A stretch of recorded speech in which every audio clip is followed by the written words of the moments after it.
বান্দরবানের নাইখাংছড়ি সীমান্ত দিয়ে ৩ দিনে বাংলাদেশে আসা ৭৪ জন সেনা ও বিজিপি জওয়ান বর্ডার গার্ড বাংলাদেশ বিজিবির হেফাজতে রয়েছে। মঙ্গলবার ৩ ধাপে মিয়ানমার থেকে পালিয়ে বাংলাদেশে ঢুকেছে ৫৮ সেনা ও বিজিপি জওয়ান। এর মধ্যে রাতেই এসেছে ৪৬ জন। তারা নাইখাংছড়ি উপজেলার সদর ইউনিয়নের আষাঢ়তলী, জামছড়ি ও ঘুমধুম ইউনিয়নের রেজু সীমান্ত পথ দিয়ে বাংলাদেশে আসে। তাদের সাথে থাকা অস্ত্র জমা নিয়ে বিজিবি হেফাজতে নেওয়া হয়েছে। এই পর্যন্ত ২৬০ সেনা ও বিজিপি সদস্য বাংলাদেশে আশ্রয় নিয়েছে। মিয়ানমারের অভ্যন্তরে সরকারি জান্তা বাহিনী ও বিদ্রোহীদের মধ্যে যুদ্ধ চলছে। বিদ্রোহীদের আক্রমণে টিকতে না পেরে সেনা ও বিজিপি সদস্যরা বাংলাদেশে আশ্রয় নিয়েছে। দর্শক, আরো বিস্তারিত তথ্য জানাতে সহকর্মী জহির রায়হান যুক্ত হচ্ছেন আমাদের সাথে।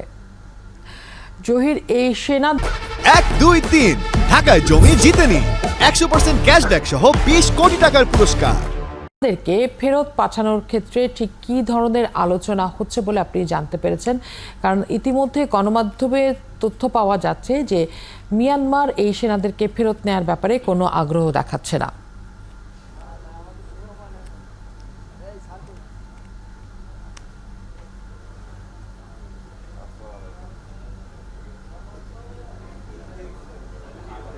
বান্দরবান এবং কক্সবাজারের বিভিন্ন সীমান্ত এলাকা দিয়ে যেমন গতকাল আপনি যেমনটা বলেছেন, গতকাল এই যে আমাদের এই যে জামছড়ি, আষাঢ়তলী, গোয়ালমারা যে সীমান্তগুলো রয়েছে এবং এই যে বাইশফাড়ি এবং কামরাগিরি যে সীমান্ত এলাকা রয়েছে, সীমান্ত এলাকাগুলো দিয়ে প্রতিনিয়তই আপনার এখান দিয়ে মিয়ানমারের সীমান্ত রক্ষীরা এসে বাংলাদেশে আশ্রয় নিচ্ছে। তাদেরকে বিজিবি নিরস্ত্রকরণ করে আশ্রয় দিচ্ছে। এবং গতকাল যেটা আপনি বলেছেন প্রায় ৫৮ জনের মতো, এবং গতকাল যেটা আপনি বলেছেন প্রায় ৫৮ জনের মতো সেনা সদস্য, বিজিবি আমার সেনা সদস্য এখানে আশ্রয় নিয়েছে।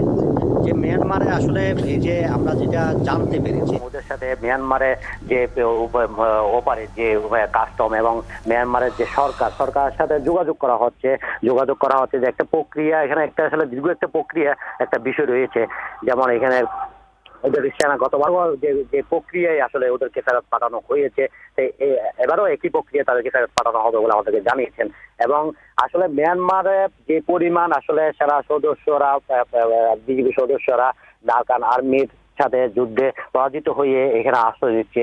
আমরা যেটুকু জানতে, মিয়ানমারের যে সরকার যেটা এক ধরনের কোণঠাসা বললে চলে এইসব এলাকায়, আসলে এইসব এলাকা দিয়ে যে সেনা সদস্যরা তাদেরকে দিতে যে পরিমাণ ওদের যে ব্যয়। ধন্যবাদ জহির আমাদের সাথে যুক্ত হওয়ার জন্য। সহকর্মী জহির রায়হান যোগ দিচ্ছিলেন দর্শক বান্দরবান থেকে।